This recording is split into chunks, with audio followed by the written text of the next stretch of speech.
Hello everyone, welcome back to my channel. তো আজি আমি ডিসকাশন কৰিম ভয়েস মানে বেসিক ৰুলছৰ বিষয়ে আমি অলৰেডি এটা চেপ্টাৰত আলোচনা কৰিছোৱে। আজিৰ চেপ্টাৰত ইয়াৰ ব্যৱহাৰখিনি আমি শিকিম যে কেনেকৈ আমি ভয়েসৰ প্ৰতিটো টেন্সতে কেনেধৰণে ইয়াৰ ব্যৱহাৰ হয়, মানে কেনেধৰণে ভয়েসটো পৰিৱৰ্তন কৰিব পাৰি, প্ৰতিটো পৰিৱৰ্তন হ'ব সেই বিষয়ে। তাৰোপৰি এই ভিডিঅ'টোত মই আৰু ডিছকাশ্যন কৰিম কুৱেশ্যন এনচাৰবিলাক, যিবিলাক নেকি পৰীক্ষাৰ কাৰণে HS ফাইনেল হওক বা মেট্ৰিকে হওক, নাইবা আমাৰ যিখিনি হাইস্কুল টেট পৰীক্ষাটো অৱতীৰ্ণ হ'ব তেওঁলোকৰো যথেষ্টখিনি সহায় কৰিব। কাৰণ মই যিটো ডিছকাশ্যন কৰিম সেই ডিছকাশ্যনটো অকল এটা ক্লাছৰ কাৰণে সীমাবদ্ধ নাথাকে, লেভেলটো হাই হৈ যাব। গতিকে যিবিলাকে মোৰ আগৰ ভিডিঅ'টো চাইছে তেওঁলোকে এই ভিডিঅ'টোত তাৰ ব্যৱহাৰবিলাক আৰু হয়তো কিছুমান যিবিলাক অকল ৰুলছখিনি চালেই বা কিছুমানৰ কাৰণে ৰুলছখিনি বৰিঙো হয়, তেওঁলোকে ডাইৰেক্টলি এই ক্লাছটো কৰিলে তেওঁলোকৰো ফাইদা হ'ব। কিন্তু যদি এবাৰ আগৰ ভিডিঅ'টো চাইলে তেওঁলোকৰ কাৰণেও ভাল হ'ব।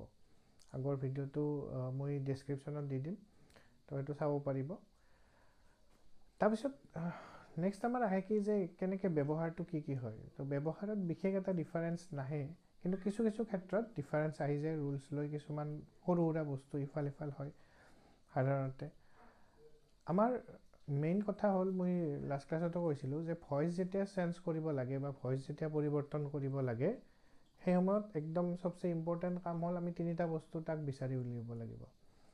যিকোনো ধৰণৰ চেণ্টেঞ্চ হওক, যদি MCQ হিচাপতো আহে নাইবা যদি আমাৰ নৰ্মেলি কৰিবও দিয়ে তাতেও, প্ৰথম কথা হ'ল যে চেণ্টেঞ্চটোৰ ছাবজেক্টটো জানিব লাগিব।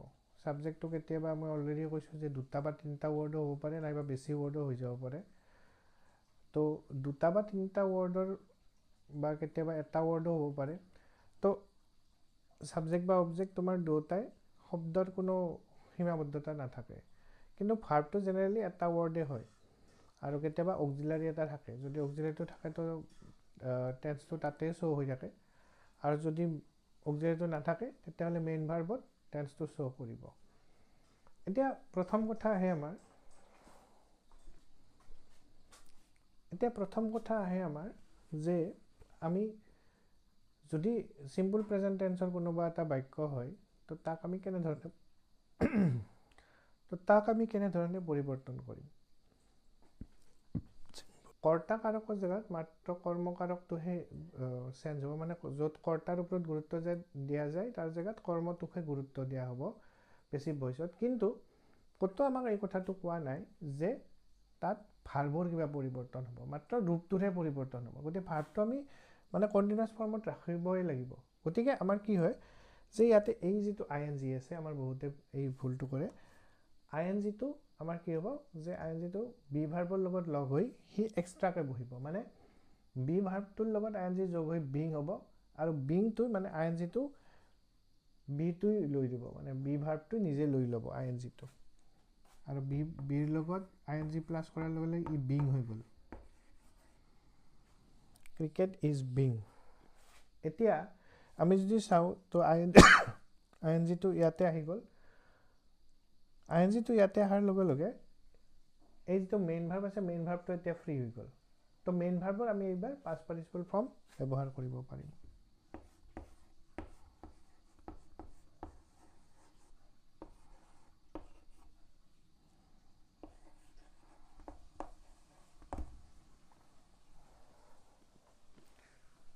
Cricket is being played by him. Next আমাৰ আহিল present perfect tense. Present perfect টেন্সৰ কেনেকুৱা হ'ব, আমাৰ প্ৰথম যিটো আছে সি পাৰফেক্ট টেন্স কৰাৰ লগে লগে আমাৰ এটা প্ৰব্লেম আহে কি, বা আমাৰ ল'ৰা ছোৱালীখিনি এটা ভুল কৰে কি, যে তেওঁলোকে প্ৰথমতে দেখাৰ লগে লগে তেওঁলোকে অলপ ভয় খাই যায় যে আচ্ছা ইয়াতে এটা যদি চোৱা যায় হিজ বেগটো, তো হিজ বেগ ইয়াতে তোমাৰ কি হ'ব, ইয়াতে অবজেক্ট হ'ব হিজ বেগ, তেওঁৰ বেগ। তাৰমানে ইয়াতে আমি যদি চাওঁ এইটো একচুৱেলি দুটা ৱৰ্ড কিন্তু লগ হৈ এটা বুজাইছে, এটা বস্তু বুজাইছে, বেগটো বুজাইছে, একজন মানুহৰ বেগ এটা বুজাইছে। তো সেই বেগটো যদি বুজাব লগা হয় তেতিয়াহ'লে কি হ'ব, সি এটাই বস্তু, গতিকে এইটো অকল অবজেক্ট হ'ব, মানে এই দুটা লগ হৈ এটা অবজেক্ট হ'ব। গতিকে আমি হিজ বেগটো আগত লৈ আহিলোঁ।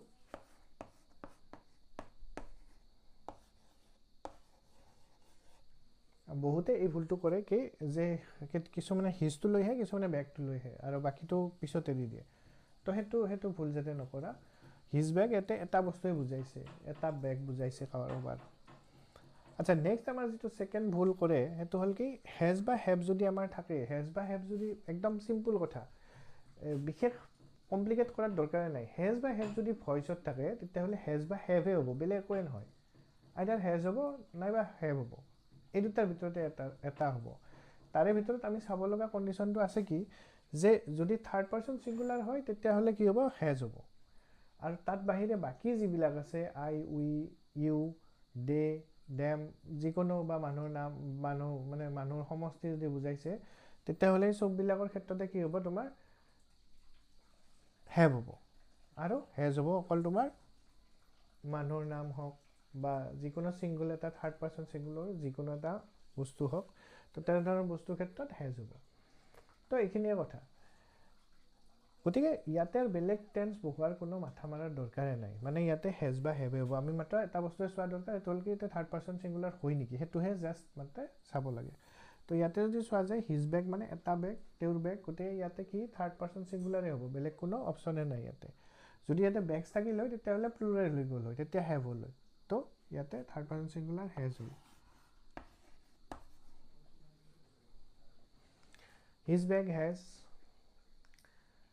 নেক্সট আমাৰ যিটো আন এটা বিৰাট ডাঙৰ ভুল এটা কৰে, সেইটো হ'ল কি, ইয়াতে যদি আমাৰ চোৱা যায় ৰুল মতে ইয়াতে কি বহিব, মেইন ভাৰ্বৰ পাষ্ট পাৰ্টিচিপল ফৰ্ম। কিন্তু ইয়াতে এটা কথা আছে কি, যে হেজ যিহেতু বহিছে অলৰেডি মেইন ভাৰ্বৰ পাষ্ট পাৰ্টিচিপল ফৰ্ম বহিয়ে আছে, লষ্ট বহিয়ে আছে। তো এইটো আমি কেনেকৈ বুজাম যে এইটো পাৰফেক্ট টেন্স, এইটো পেছিভ ভইচত আছে। তো ইয়াতে বি ভাৰ্বৰ যিটো ৰূপ আছে, বি ভাৰ্বৰ ৰূপটোৰ নিজা যিটো পাৰফেক্ট টেন্স আছে, মানে বিন, সেই বিনটো ইয়াতে বহিব। এতিয়া হেজৰ লগত বা হেভৰ লগত বিন এটা বহিব। His bag has bin. তাৰপিছত আহে আমাৰ যে আন এটা আমাৰ এইটোত মানে ভুলকেইটা মই কৈ আছোঁ মেইনলি, লষ্টটো কি কৰে, বহুতে লষ্টেড কৰি দিয়ে, মানে মেইন ভাৰ্বৰ পাষ্ট পাৰ্টিচিপল ফৰ্ম আছে, তো তেওঁলোকে ভাবে কি যে নহয় আগৰ কেইবাৰটো নাই, গতিকে এইবাৰ লষ্টেডে হৈ যাব। নাইবা আন এটা ভুল কৰে কি, যে সিহঁতে বেলেগ কিবা কিবি লিখি দিয়ে। মানে যেতিয়া মেইন ভাৰ্বটো তোমাৰ অলৰেডি আগত হেজ বা হেভ আছেই, তাৰমানে সি অলৰেডি পাষ্ট পাৰ্টিচিপল ফৰ্মত আছেই, তাক আৰু চেঞ্জ কৰাৰ কোনো দৰকাৰে নাই, সি যেনেকৈ আছে তেনেকৈ বহাই দিয়া, একো চিন্তা কৰিব দৰকাৰে নাই, খালি মাজতে বিনটো বহালে হ'ল। তো ইয়াতে কি হ'ব, his bag has been lost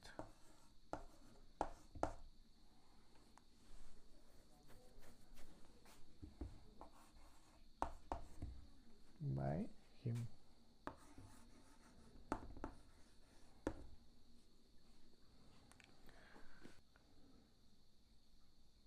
present perfect continuous টেন্সৰ সাধাৰণতে ভইচ চেঞ্জ নাহে বা ভইচ চেঞ্জ নহয় এনেধৰণৰ বাক্যৰ।